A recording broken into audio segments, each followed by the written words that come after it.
প্রিয় ভিউয়ার্স, আসসালামু আলাইকুম। Rangpur bright future model school থেকে আমরা আপনাদেরকে দেখাবো দ্বিতীয় সাময়িক পরীক্ষা বাচ্চারা কেমন দিল। আসলে প্লে শ্রেণীর বাচ্চা আহ, অঙ্কন পরীক্ষা এটি এত সুন্দরভাবে পরীক্ষা দিছে, মানে দেখলে বুঝবেন। আমরা একটু দেখার চেষ্টা করতেছি আপনাদের।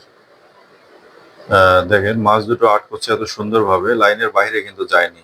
অনেক সুন্দরভাবে আর্ট করছে। আসলে প্লে শ্রেণীর বাচ্চারা যে এত সুন্দর আর্ট করতে পারে, এটা মানে আই ক্যান বিলিভ দিস।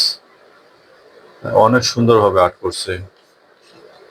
আমরা যদি দেখি, এবং ও হাতের লেখাও অনেক সুন্দর করছে। আমরা দেখতেছি আম আর্ট করছে, দেখেন জাতীয় পতাকা আর্ট করছে কত সুন্দর করে। একটা আপেল আর্ট করছে, একটা বল আর্ট করছে, এবং এই পাশে কিন্তু হাতের লেখাও সে লেখছে অনেক সুন্দর।